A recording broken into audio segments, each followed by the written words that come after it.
नमस्कार साथियों।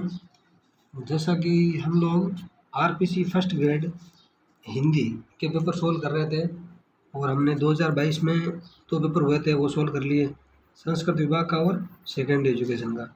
उसके बाद 2018 में 2 पेपर हुए थे, एक तो संस्कृत शिक्षा विभाग का और एक सेकेंडरी एजुकेशन का। आज हम करेंगे 2016 में पेपर हुआ था और भर्ती थी 2015 की। ठीक है, वो पेपर सोल्व करेंगे। उम्मीद है ये पेपर आपको अच्छे लग रहे होंगे। अगर अच्छे लग रहे हैं तो अपने दोस्तों के साथ आपको शेयर करना चाहिए, उनको भी फ़ायदा मिलेगा। डेफिनेटली फ़ायदा तो मिलेगा जो देखेगा, बाकी आपकी इच्छा है। ठीक है ना, तो शुरू करते हैं हम 1 नंबर क्वेश्चन से।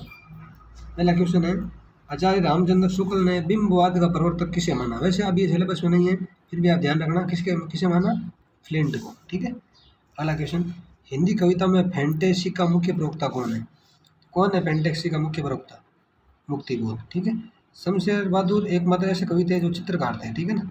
और सर्वेश्वर दयाल सक्सेना किस शतक के कवि थे बताओ, पहले, दूसरे, तीसरे, तो ये तीसरे शतक के कवि थे। ठीक है। और आगे ये प्रयोगवादी कवि थे। ठीक है ना। अगला क्वेश्चन, भू में रमी, ये देखो वैसे अब छंद अपने सिलेबस में नहीं है, अब पहले था। ठीक है। तो वसंत दिल का इसमें छंद है, सीधे देख लो। अगर सिलेबस में होता तो हम मात्रा पे गिन लेते। ठीक है, आगे बढ़ते हैं। अगला क्वेश्चन है, धर्म अर्थ काम और मोक्ष। मैंने बताया ना, सबसे पहले चतुर्वर्ग की किसने बात की थी, काव्य प्रयोजन के लिए। ये क्वेश्चन वही देखो घूम फिर के वापस आया है। धर्म अर्थ काम और मोक्ष, कलाओं में विचक्षणता, प्रीति तथा कीर्ति को किस आचार्य ने काव्य प्रयोजन माना। मतलब किसने माना, आचार्य भामा ने। ठीक है। अगला क्वेश्चन देखो, भट्ट नायक के अनुसार काव्यार्थ का रस रूप में भोग किस व्यापार द्वारा होता है बताओ। होता तो भोज का तो व्यापार द्वारा, लेकिन ये क्वेश्चन डिलीट कर दिया आरपीसी ने। ठीक है। अगला क्वेश्चन देखो, ये साधारणीकरण का क्वेश्चन है। ठीक है ना। अगला देखो, कवि की अनुभूति के साथ साथ पूरे काव्य परिवेश का साधारणीकरण होता है, ये किसने प्रतिपादित किया था बताओ। ये आचार्य नगेंद्र ने प्रतिपादित किया था। ठीक है। अब अगला क्वेश्चन हम देखते हैं। पहले एक चीज और देख लो, आचार्य नंदलाल वाजपेयी थे ना, इन्होंने कवि कल्पित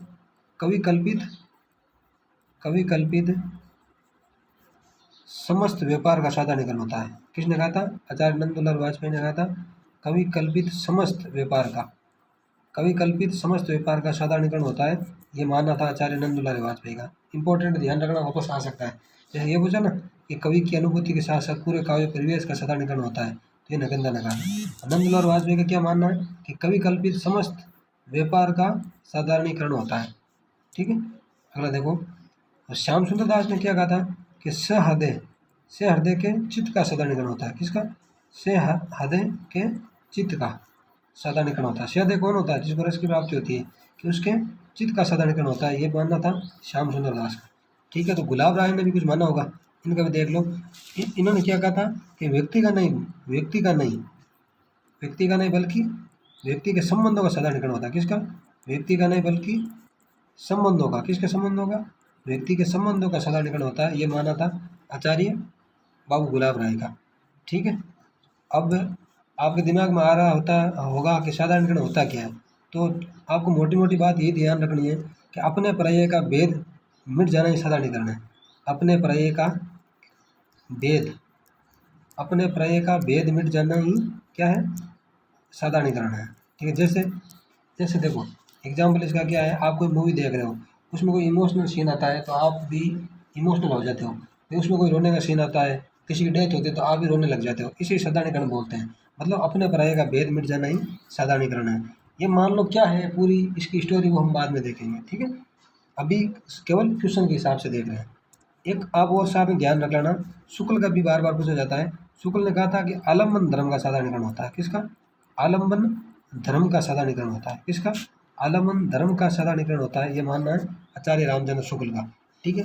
और एक साधारणीकरण के विषय में एक और इम्पोर्टेंट चीज़ आती है कि मधुमती भूमिका ये होती क्या है, हम बाद में बात करेंगे इसकी। ठीक है ना।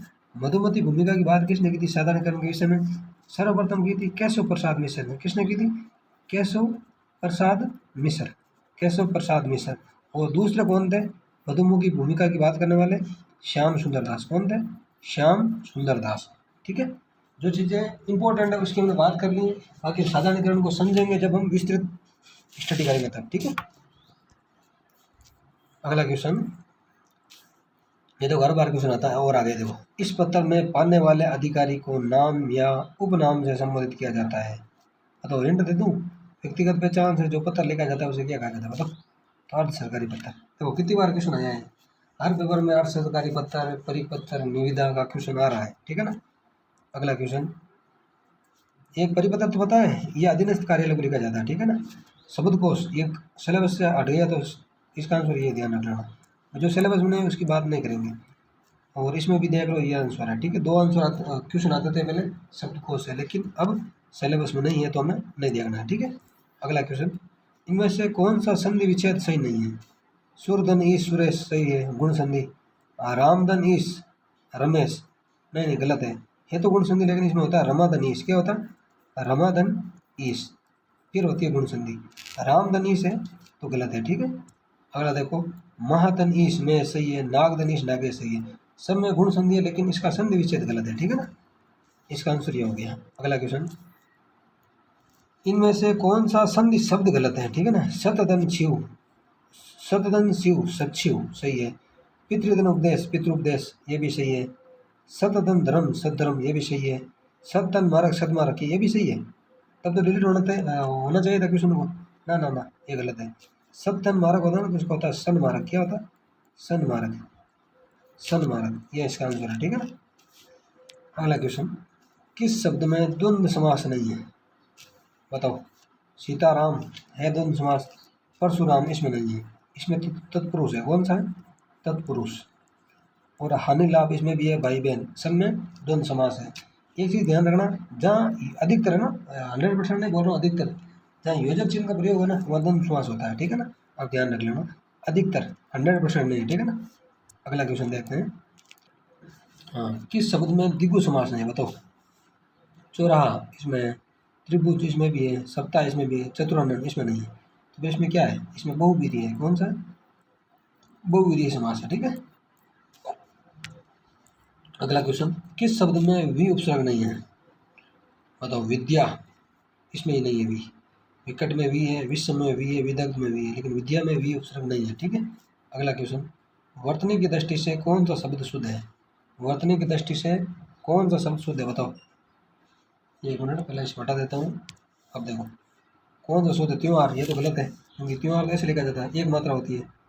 त्योहार ये तो गलत है। पड़ोसी क्या ये सही है, नहीं ये भी गलत है। पड़ोसी भी एक मात्रा आती है, दो नहीं आती, एक आती है, ठीक है ना। हम दो लिखते हैं लेकिन गलत है। देखो मेरे से भी लिखी गई, तो ये ध्यान रखें आप, है ना। अगला देखो, उस प्रतिनिधि क्या ये सही है, ये भी गलत है, क्योंकि प्रतिनिधि ऐसे लिखा जाता है, प्रतिनिधि, ठीक है, ये भी गलत है। तो कौन सा, दंपति सही है, ये गलत है, नहीं ये सही है, बाकी सारे गलत है ना। अगला क्वेश्चन, किस शब्द में इंदा प्रत्यय नहीं, इंदा, गोविंदा इसमें नहीं है, ठीक है। परिंदा, असिंदा, शर्मिंदा सब में है, ठीक है ना, लेकिन गोविंदा में इंदा प्रत्यय नहीं। क्यों नहीं है आप कमेंट करके जरूर बताएं, गोविंदा में इंदा प्रत्यय क्यों नहीं है। इधर तो आपने व्याकरण पढ़ रखी होगी, कमेंट जरूर करें, ठीक है। अगला क्वेश्चन, जंगल में लगने वाली आग को क्या कहते हैं बताओ। जंगल में लगने वाली आग को क्या कहते हैं, तो दावाग्नि। क्या कहते हैं, दावाग्नि। तो फिर बड़वाग्नि किसे कहते हैं, समुद्र में लगने वाली आग को बड़वाग्नि कहते हैं। कहाँ पर लगने वाली आग को, समुद्र में लगने वाली आग को क्या कहते हैं, बड़वाग्नि, ठीक है। लगने वाली आग क्या क्या कहते हैं, बड़वाग्नि। तो जठराग्नि किसे कहते हैं बताओ। पेट की आग को जठराग्नि कहते हैं, पेट की आग को जठराग्नि कहते हैं, ठीक है। यज्ञाग्नि किसे कहते हैं, फिर यज्ञ की अग्नि को यज्ञाग्नि कहते हैं। क्वेश्चन पूछ रहा है जंगल में लगने वाली आग दावाग्नि, ठीक है। अगला क्वेश्चन, ये किताब का क्वेश्चन है, किताब का हमने देखेंगे ना, ये भी किताब का क्वेश्चन है। क्योंकि किताबें पहले सिलेबस में चलती थी, अब बंद हो गई, तो मान लो भाई सिलेबस में जो चीज़ नहीं है वो मेरे हिसाब से नहीं देखनी चाहिए। अगर आप बोलोगे तो हम देख लेंगे, जिस सारी किताब है ना। ये भी किताब है, हम साहित्य के क्वेश्चन में फोकस करेंगे। ये आगे वापस साहित्य क्वेश्चन है ना, जो सिलेबस में है वो सब की बात करेंगे, खाली साहित्य की बात नहीं है ना। तो ये देखो, विसल देव रासो की नायिका का नाम क्या था बताओ। इम्पोर्टेंट है, हर बार आता है। क्या था, राजमती। क्या था, राजमती। विसल देव रासो किसकी रचना है, नरपति नाला की। किसकी है, नरपति नाला, नरपति नाला, ठीक है। ये एक श्रृंगारिक या प्रेम काव्य, कैसा काव्य है, श्रृंगारी किया कैसा प्रेम काव्य है। कौन सा? विशाल देवरासो श्रृंगारी किया प्रेम काव्य है। ठीक है, अगला क्वेश्चन देखो, इनमें से किस विद्वान ने पृथ्वीराज रासो को प्रमाणिक ग्रंथ माना? हमने ट्रिक की भी बात की थी और मैंने आपको बताए थे, लेकिन बार बार मेरे हिसाब से नहीं बताना चाहिए, क्योंकि हम जब कंटेंट देखेंगे तो वहाँ बात कर ही लेंगे। तो बताओ प्रमाणिक किसने माना था? मैंने ट्रिक क्या बताई थी? प्रमाण लेके मोहे श्याम, प्रमाण लेके मोहे श्याम, मिस्र हरि गिरे न मथुरा में। बताओ कौन सा होगा? श्याम आ रहा ना, श्याम सुंदर दास ने प्रमाणिक माना। तो ध्यान लगना, प्रमाण लेके मोह श्याम मिस्र हरि गिरे न मथुरा में। ठीक है, अगला क्वेश्चन देखते हैं। अगला क्वेश्चन है, आदिकालीन रासो साहित्य की प्रमुख प्रवृत्तियों से संबंधित कौन सा कथन सही नहीं है? ये बोल रहा है कि आदिकाल की इनमें से कौन सी प्रवृत्ति नहीं है, बताओ। इस साहित्य में राष्ट्र प्रेम का सुंदर चित्रण किया गया है, किया गया है, बताओ। राष्ट्र प्रेम का सुंदर चित्रण किया गया? नहीं नहीं नहीं, गलत बात है। ये भारतेंदु युग की प्रवृत्ति है। किस युग की? भारतेंदु युग की। इस समय आदिकाल के समय संकुचित राष्ट्रीयता थी। कैसी राष्ट्रीयता थी? संकुचित। कैसे? एक छोटे से गांव को ही उस समय देश मान लिया जाता था। एक छोटे से गांव को ही देश मान लिया जाता था। अपनी स्वार्थ की पूर्ति के लिए एक गांव दूसरे गांव पर आक्रमण कर देता था। तो बताओ राष्ट्र प्रेम कैसे है? क्योंकि ये तो अपने गाँव को ही देश मानते थे, छोटा थे, संकुचित राष्ट्रीयता थी, लेकिन राष्ट्र प्रेम का ज़्यादा चित्रण इसमें नहीं हुआ है। ठीक है, वैसे तो बोल सकते हैं ये भी गांव था, ये भी अपने गांव की रक्षा कर रहा था, लेकिन इसे हम राष्ट्र नहीं मान सकते, ये छोटा गांव था। ठीक है ना, अगला देखो, युद्ध का सजीव वर्णन इस साहित्य की अन्यतम विशेषता है। सही बात है, ये इसका आंसर है। ठीक है ना, सजीव वर्णन हुआ था आदिकाल में, क्योंकि कवि लोग थे ना जो युद्ध में साथ जाते थे। कहाँ साथ जाते थे कवि? युद्ध में राजाओं के साथ जाते थे कवि लोग। ठीक है ना, युद्ध में साथ जाते थे, इसलिए सजीव वर्णन, क्योंकि आंखों देखा वर्णन वो कर देते हैं, जैसे कमेंट्री चलती है ना आजकल, वैसे। ठीक है, और इस समय के कवियों ने तलवार के गीत गाए थे। ठीक है ना, ये भी ध्यान रखना। अगला है, इसमें शौर्य और विलासिता का स्वाभाविक और जीवंत चित्रण हुआ है। ये बात भी सही है, ये भी सही है। अगला देखो, संगार रस और वीर रस का एक साथ चित्रण इसकी महत्वपूर्ण विशेषता है। ये बात भी सही है, लेकिन ये गलत है। संगार और वीर रस का साथ में चित्रण होता था कब? आदिकाल में। ठीक है, अगला क्वेश्चन, इनमें से किस विद्वान ने आदिकाल को सिद्ध सामंत काल कहा है? बताओ किसने कहा है? राहुल सांकृत्यायन ने। ठीक है, देखो मेरे हिसाब से जो क्वेश्चन हम बार बार आ रहे हैं, सब क्वेश्चन की हमने बात कर ली है, वही क्वेश्चन घूम फिर के आ रहे हैं। ठीक है, अब आप कितने कंटेंट पढ़ो वो आप पे डिपेंड करता है, बाकी क्वेश्चन आपको आपसे आपके यहाँ से हो जाना है। ठीक है ना, अब देखो, महावीर प्रसाद द्विवेदी ने क्या माना, मुझे बताओ क्या माना, बताओ। बीज ओपन काल। कौन सा ओपन काल? बीज ओपन काल माना था आदिकाल को। ठीक है, अगला क्वेश्चन, इनमें से तुलसीदास की किस रचना की भाषा अवधि नहीं है? बताओ किस रचना की भाषा अवधि नहीं है? अब मैंने ब्रज की एक ट्रिक बताई थी, ब्रज की, तो अब एक एक याद कर लो, सारी याद हो जाएगी। विनय वैराग्य वली, जिसमें यह नाम आ जाए ना, रामा की प्रश्नावली को छोड़ के, उसकी सारी भाषा कौन सी है? ब्रज भाषा है। बाकी की अवधि देखो, रामचरितमानस अवधि है, जानकी मंगल अवधि है, ये कवितावली वली आ गई ना। कोई रामा की प्रश्नावली की तो अवधि है, लेकिन इसकी नहीं है कवितावली की। ठीक है, तो ये इसका आंसर हो गया। राम लल्ला नाचो इनकी नहीं होती। ठीक है, विनय वैराग्य वली, सिर्फ रामा की प्रश्नावली को छोड़ दो। ठीक है, सबकी भाषा कौन सी होगी? बताओ बताओ। ब्रज। ठीक है, इनका क्वेश्चन देखो अगला, निम्न इनमें से कौन सा कवि अष्टछापी कवि नहीं है? ये पूछ रहा नहीं है, बताओ अष्टछापी कवि कौन नहीं है? सबसे पहले तो ध्यान रखो, अष्टछापी की स्थापना कब हुई थी? 1565 में। किसने की थी? विट्ठल नाथ ने। किसने की थी? ये थे विट्ठल नाथ जी, उन्होंने अष्टछाप की स्थापना की थी। ठीक है, और अष्टछाप में 8 कवि थे, 4 तो थे इनके विट्ठल नाथ जी के, और 4 थे वल्लभाचार्य के। अब ये पूछ रहा कौन सा नहीं है, बताओ। परमानंद दास थे, गोविंद दास भी थे, कृष्णदास थे, नवादास अष्टछापी कवि नहीं थे। ठीक है, इन्होंने भक्तमाल लिखा था, जिसमें बाद में राम प्रिया शरणदास ने रसबुद्धि नाम से टीका लिखी थी 1712 में। ठीक है, ये वही नवादास जी है। अगला क्वेश्चन, इनमें से किस कवि का संबंध संत काव्य से नहीं है? बताओ संत काव्य से नहीं है। अगरदास, नहीं इसका ही नहीं है। ठीक है ना, ये राम भक्त कवि थे, संत कवि नहीं थे। ठीक है ना, इन्होंने एक संप्रदाय चलाया था, आपको बताओ तो, रसिक संप्रदाय। कौन सा संप्रदाय? रसिक संप्रदाय किसने चलाया था? अगरदास जी ने। ठीक है, बाकी देखो, रैदास संत कवि थे, धन्ना थे, कबीरदास थे, लेकिन अगरदास जी थे ना, ये संत कवि नहीं थे। ठीक है। अगला क्वेश्चन, महात्मा बुद्ध के बाद उत्तर भारत में सबसे बड़े लोक नायक तुलसी हुए, ये कथन किस विद्वान का बताओ। तो ये कथन किसका, जॉर्ज ग्रिशन का। ठीक है ना। ये क्या कह रहे हैं कि महात्मा बुद्ध के बाद उत्तर भारत में सबसे बड़े लोक नायक कौन हुए, तुलसी हुए। तो ये ग्रिशन का कथन है, वापस पूछा जा सकता है। ठीक है। तो शुक्ल जी का कथन क्या है तुलसी के बारे में, इनका था, मैं बोल देता हूँ, लिख नहीं पाऊंगा क्योंकि ज़्यादा टाइम लग जाएगा। तो शुक्ल ने क्या कहा था इनके बारे में, तुलसी के बारे में, कि गोस्वामी की भक्ति पत्ति की सबसे बड़ी विशेषता है सर्वांग पूर्णता। क्या विशेषता, सबसे बड़ी विशेषता सर्वांग पूर्णता, ऐसा शुक्ल जी का मानना है। क्या कि गोस्वामी जी की भक्ति की सबसे बड़ी विशेषता है उनकी सर्वांग पूर्णता। जहाँ सर्वांग पूर्णता आ जाए वह शुक्ल जी कर दो। ठीक है। अब कामिल बुल्के ने भी कुछ कहा होगा तुलसी के बारे में, फादर कामिल बुल्के, ऑप्शन दिया है तब कुछ तो कहा ही होगा। तो इन्होंने क्या कहा था कि तुलसी हिंदी के महान कवि थे, ये मानना था फादर कामिल बुल्के का। ठीक है। तो हजारी बाबा ने क्या कहा था, इन्होंने वैसे तो कबीर पर काम किया था ज़्यादा, हजारी बाबा ने, हजारी प्रसाद त्रिवेदी। ठीक है। लेकिन इन्होंने क्या कहा था कि रचना को समझने हेतु वर्ज व अवधि, मतलब ये कामिल बुल्के थे ना, एक मिनट रुको रुको, मिक्स हो गया सारा। अब देखो, शुक्ल ने तो क्या माना कि गोस्वामी की भक्ति पत्ति की सबसे बड़ी विशेषता है उनकी सर्वांग पूर्णता। ठीक है। ग्रेसन का ये है ही। और कामिल कामिल बुल के इन्होंने कहा था तुलसी हिंदी के महान कवि थे। ठीक है। और कामिल बुल के ऐसे यूरोपियन थे जो इन्होंने ना तुलसी की रचना को समझने के लिए अवधि और ब्रज भाषा सीखी थी। एक चीज ध्यान रखना, अवधि और ब्रज भाषा, ये साथ में और याद आ गया। अवधि और ब्रज भाषा किसने सीखी थी, फादर कामिल बुल के ने। क्यों सीखी थी, तुलसी की रचनाओं को समझने के लिए।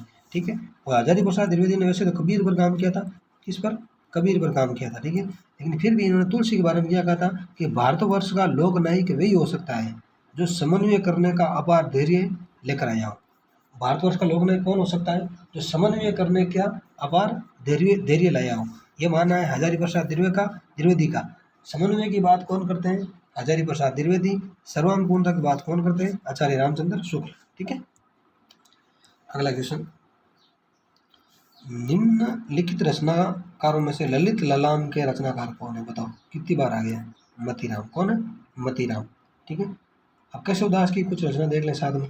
इनकी देखो, रसिक प्रिया, रसिक प्रिया, रामचंद्रिका, रसिक प्रिया, रामचंद्रिका, कवि प्रिया, कवि प्रिया। ये खूब वैसे बहुत सारी रचना लिखी, हम जब कंटेंट देखेंगे तब कर लेंगे, ये इंपॉर्टेंट है, ध्यान रखना। ठीक है। और भिखारी दास की कोई रचना, काव्य निर्णय। कौन सी, काव्य निर्णय। भिखारी दास सर्वांग निरूपक कवि थे, ध्यान रखना। ये काव्य निर्णय इनका ग्रंथ सर्वांग निरूपक ग्रंथ है। ठीक है। और करपराम की हित तरंगिणी। कौन सी, हित तरंगिणी, किसकी है, करपराम की। ठीक है। अगला क्वेश्चन देखो, आप कमेंट करके जरूर बताइए भाई आपको ये क्लासें कैसी लग रही है, और इनमें कुछ कमी है तो आप बताएं। क्योंकि देखो अभी शुरुआत है तो हम भी सुधार कर रहे हैं धीरे धीरे। लेकिन अगर आपको कुछ कमी लग रही है तो आप सजेशन जरूर दें, हमें पता चलेगा भी यहाँ ये कमी है, आवाज़ की कमी है, आवाज़ धीरे आ रही है, ज़्यादा आ रही है, जो भी चीज़ें है ना आप बताएं। कंटेंट में कुछ कमी है, कंटेंट आपको फर्जी लग रहा है या कुछ भी लग रहा है ना, आप ज़रूर बताइए। ठीक है ना। अगला क्वेश्चन, इनमें से कौन सी रचना देव की नहीं है, बताओ। रस मंजरी ही नहीं है, ये किसकी है, नंददास की। किसकी है, नंददास की। ठीक है। रस विलास ये किसकी, फिर बताओ, बताओ, ये देव की है। भवानी विलास देव, अष्टयाम देव। तो रस मंजरी नंददास की। ठीक है। अगला क्वेश्चन, इनमें से कौन सी रचना सेनापति की है, बताओ। तो कवित्र रत्नाकर किसकी है, सेनापति की। ठीक है। तो श्रृंगार निर्णय किसकी है, यह है भिखारी दास की। किस दास की, भिखारी दास की। ठीक है। और कविकुल कल्पत्रु ये किसकी है, चिंतामणि की। किसकी है, चिंतामणि की। ठीक है। चिंतामणि की। छंदमाला किसकी है, फिर केशव दास की। किस दास की, केशव दास की। श्रृंगार निर्णय भिखारी दास, कविकुल कल्पत्रु चिंतामणि, कवित्र रत्नाकर सेनापति। ठीक है। हो गए सारे ऑप्शन, पोस्टमार्टम। अब देखते हैं अगला क्वेश्चन। अगला क्वेश्चन पूछ रहा है कि भाषा भूषण ग्रंथ के रचयिता कौन है, भाषा भूषण। ये हमारे जोधपुर के कवि थे, बताओ कौन थे, महाराजा जसवंत सिंह। ठीक है। इसकी रचना हुई थी 1644 में। कब हुई थी, 1644 में, भाषा भूषण की। अब चिंतामणि की रचना बताओ, हमने बात की थी कौन सी, कविकुल कल्पत्रु। कौन सी, कविकुल कल्पत्रु। कुलपति मिश्र की रस रेसी, भूषण की शिवराज भूषण। जो बार बार आती है और इम्पोर्टेंट है उनकी हम बात बार बार करेंगे, ठीक है ना। और जो चीज़ें ज़्यादा इंपॉर्टेंट नहीं है उसकी हम कंटेंट में बात करेंगे, लेकिन या थोड़ी कम बात कर लेंगे, क्योंकि जो बार बार नहीं आते उसकी कम बात कर लेंगे, ठीक है। कन्फ्यूजन वाली चीज़ की हम बार बार बात करेंगे यहाँ, ठीक है। अगला क्वेश्चन, इनमें से किस कवि इनमें से कवि घनानंद से संबंधित कौन सा कथन सही नहीं है। घनानंद के बारे में क्या सही नहीं है, यही पूछ रहा नहीं है। देखो, उनकी कविता तत्कालीन दरबारी कवियों से सर्वथा भिन्न थी, सही बात है। वे प्रेम के पीर के कवि थे, सही बात है। रीति मुक्त कवियों पर एक बात ध्यान रखना, सूफियों का प्रभाव था, ठीक है ना। अगला देखो, भाषा की अभिधा शब्द शक्ति का सुंदर प्रयोग उन्होंने अपने काव्य में किया। नहीं नहीं नहीं, अभिधा का नहीं किया, इन्होंने इशारे इशारों में बातें की है। उन्होंने कौन सी शब्द शक्ति का प्रयोग किया, लक्षण शब्द शक्ति का। कौन सी शक्ति का, लक्षण शब्द शक्ति का, ठीक है। विरोधाभास इनका अत्यंत प्रिय अलंकार है, ये बात भी सही है। अगर ये लक्षण होता तो सही हो जाता। चारों का हम ध्यान रखें, आगे और टपक सकते हैं, ठीक है। अगला क्वेश्चन, निम्नलिखित में से कौन सी रचना मुल्ला दाऊद द्वारा रचित है, बताओ। तो चंदयन मुल्ला दाऊद की रचना, जिसकी 1379 में रचना की गई थी, ठीक है। चित्रावली उस्मान की, मरगावती कुतुबन की, मधुमालती मंजन की, ठीक है। अगला क्वेश्चन, जायसी कृत पद्मावत के विषय में कौन सा कथन गलत है। तुलसी कृत मानस के अनुकरण पर जायसी ने इसमें दोहा चौपाई शैली को अपनाया, क्या बात सही है, गलत बात है। क्योंकि पद्मावत की रचना मसनवी शैली में की गई थी। किस शैली में, मसनवी शैली में, ठीक है ना। दोहा चौपाई शैली में नहीं की गई थी। दोहा चौपाई शैली में किसकी रचना हुई थी, मानस की। कौन सा मानस, रामचरितमानस, ठीक है। ये गलत है। अगला देखो, ये एक प्रेमाख्यानक काव्य है, सही बात है। पद्मावत, इसकी भाषा ठेठ ग्रामीण अवधि है, ये बात भी सही है। मानस की क्या है, साहित्यिक अवधि, ठीक है। इसमें नागमती का वियोग वर्णन प्रवासजन्य वीर वर्णन के अंतर्गत है, ये बात भी सही है, ठीक है। अगला क्वेश्चन, ये क्वेश्चन डिलीट हो गया है, ठीक है, तो हम इसे नहीं देखते हैं। अगला क्वेश्चन, इनमें से किस मध्यकालीन संत भक्त कवि का संबंध राजस्थान से नहीं था। दादू दयाल, नागरीदास, पिंपा, कौन थे, मरुकदास जी। इनका जन्म यहाँ नहीं हुआ था, ये यूपी में हुआ था, ठीक है ना। अगला देखो, इनमें से कबीरदास से संबंधित कौन सा कथन गलत है। वे निर्गुण ब्रह्म की उपासना करते थे, सही बात है। उन्होंने पुस्तक के ज्ञान की अपेक्षा अनुभवजन्य ज्ञान को अधिक महत्व दिया, सही बात है ये भी। वे जाति पंथ धर्म संप्रदाय आदि के भेदभाव का खंडन करते थे, ये बात भी सही है। ये गलत पूछ रहा है ना। तो पूजा पाठ को भक्ति के लिए आवश्यक मानते थे, नहीं नहीं नहीं, पूजा पाठ को इन्होंने विरोध किया है, ठीक है। बाकी तीन कबीरदास जी के बारे में सही है। अगला क्वेश्चन, रीतिकाल के संदर्भ में रीति शब्द किस अर्थ में प्रयुक्त हुआ, बताओ। तो रीति शब्द हुआ था अलंकार, रस, गुण, ध्वनि, नय का भेद आदि काव्य शास्त्रीय प्रणाली पर आधारित रचनाएं, इसके लिए रीति शब्द प्रयोग हुआ था, ठीक है। अगला क्वेश्चन, इनमें से महाकवि बिहारी और उनकी सतसई से संबंधित कौन सा कथन सही नहीं है, बताओ। बिहारी के बारे में पूछ रहे हैं। प्रकृति का आलम्बन रूप में चित्रण उनकी बहुत बड़ी विशेषता है, सही बात है, गलत बात है।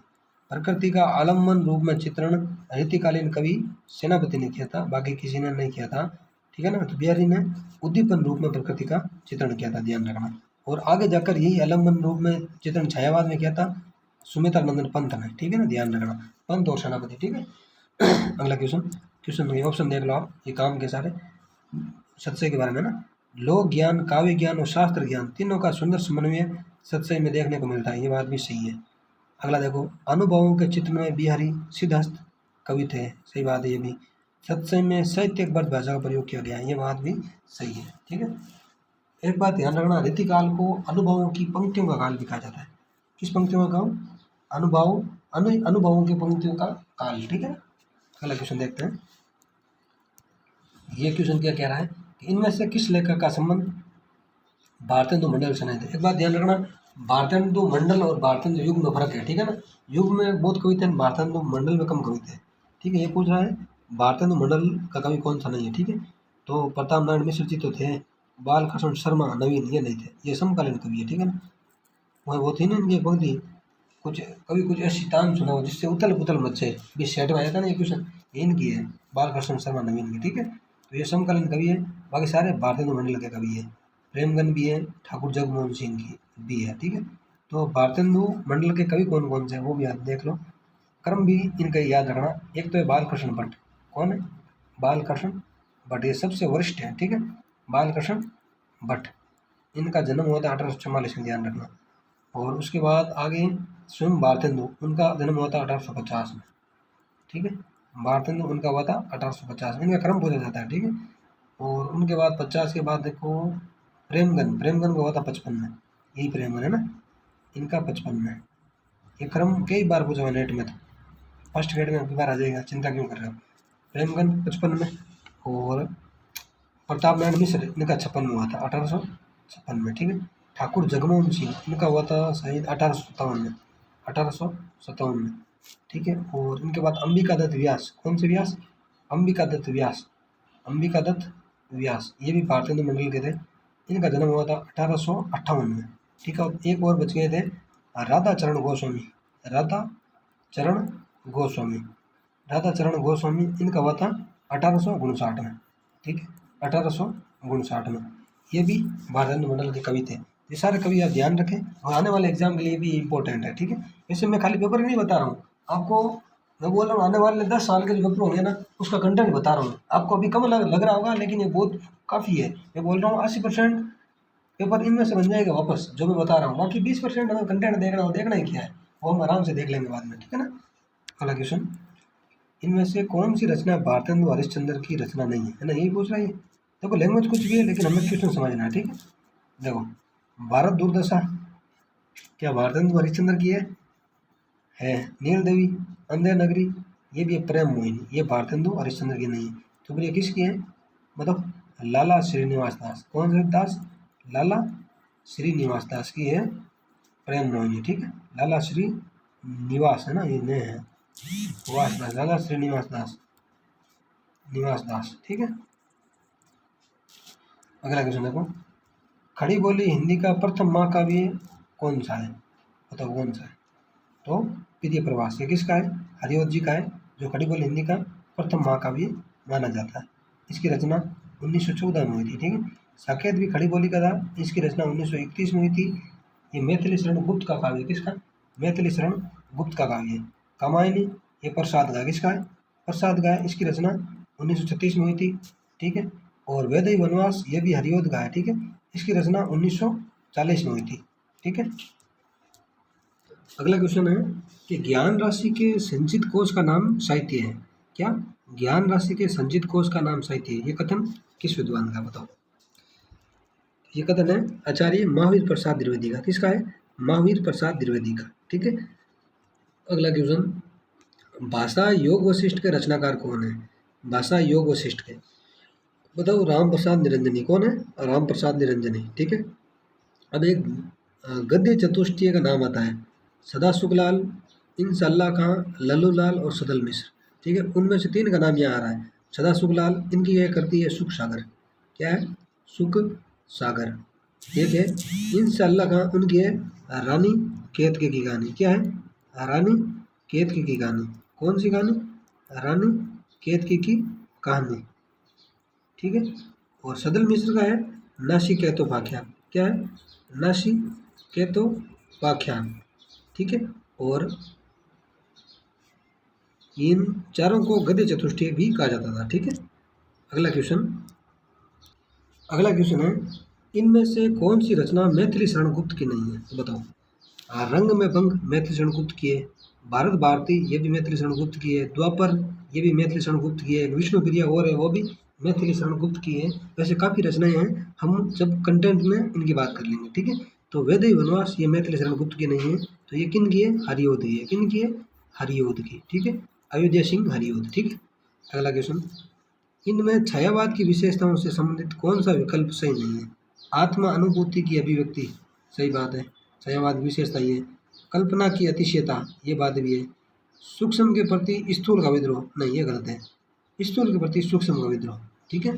सौंदर्य के प्रति अत्यधिक आकर्षण, सारी बातें सही है, ये बात सही नहीं है, ठीक है।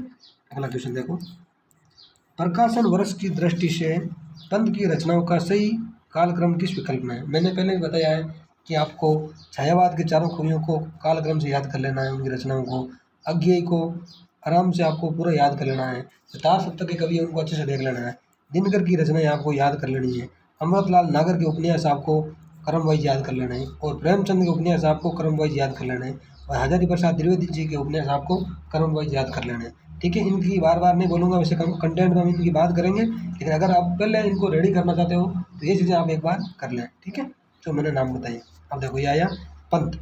पंत की रचनाओं का क्रम क्या है, तो ग्रंथि, गुंजन, युगांत और ग्राम्य। ठीक है, हमने पहले बात कर ली, इसलिए ज़्यादा यहाँ नहीं करेंगे। अगला क्वेश्चन, प्रकाशन वर्ष की दृष्टि से महादेवी वर्मा के काव्य संग्रह का सही क्रम बताओ। निहार, रसिम, नीरजा, सांध्यगीत, दीपशिखा और यमा। ठीक है, ऐसे क्रम होता है, ये सही है इनका। अगला क्वेश्चन, प्रसाद कृत कामायनी महाकाव्य संबंधित कौन सा कथन में सही नहीं है। कामायनी से संबंधित पूछ रहा है ना। इसकी कथा 16 सर्गों में विभक्त है, नहीं 15 सर्गों में विभक्त है, पहला ही गलत हो गया। ठीक है, सर्गों का नामकरण चिंता, श्रद्धा आदि मनोविकारों के नाम पर हुआ है, ये सही बात है, ये सही नहीं है ना, पहले ही। और इसमें क्रम का संदेश और वैराग्य मत का खंडन है, सही बात है। सूक्ष्म मनोविकारों को मूर्त रूप देते हुए प्रसाद ने अत्यंत सजीव अद्वितीय चित्रण किया है, ये बात भी सही है। अब देखो 15 सर्ग कौन कौन से जो हर बार पूछे जाते हैं और इम्पोर्टेंट भी हैं, हमने पहले बात नहीं की है, तो आज इनकी बात कर लेते हैं और आपको याद रखने हैं हर हाल में। चिंता, आशा, श्रद्धा। चिंता, आशा, श्रद्धा, तीन तीन से जोड़े से याद कर लेना ना।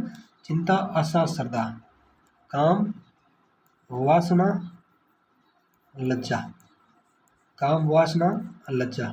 चिंता, आशा, श्रद्धा, काम, वासना, लज्जा। कर्म, ईर्ष्या, ईड़ा। कर्म, ईर्ष्या, ईड़ा। ठीक है, और शोपन, संघर्ष।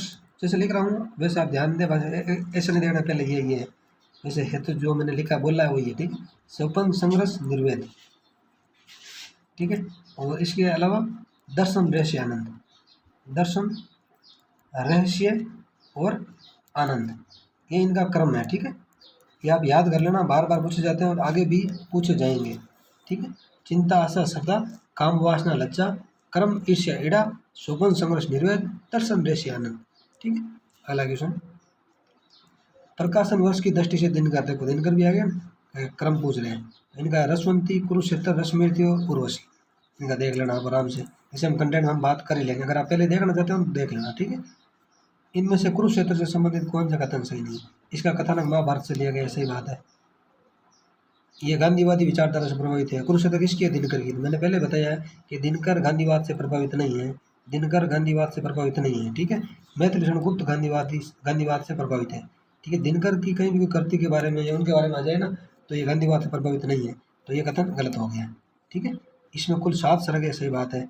इसमें भीष्म और युधिष्ठिर के माध्यम से युद्ध एवं शांति विषयक विशद और गंभीर चिंतन प्रस्तुत किया गया, ये बात भी सही है। ठीक है, दिनकर की एक पंक्ति इंपॉर्टेंट याद रखना कि श्वानों को मिलता दूध, श्वानों को मिलता दूध, श्वानों को मिलता दूध भात, बच्चे भूखे अकुलाते हैं, ये दिनकर की पंक्ति है। ठीक है, बच्चे भूखे अकुलाते हैं, इंपॉर्टेंट है, ध्यान रखना, कई बार पूछी गई है और आके भी पूछ जाएगी। ठीक है, अब देखते हैं नेक्स्ट क्वेश्चन, हम देखेंगे अगले वीडियो में। ठीक है दोस्तों, मिलते हैं अगले वीडियो में। जय हिंद, जय भारत।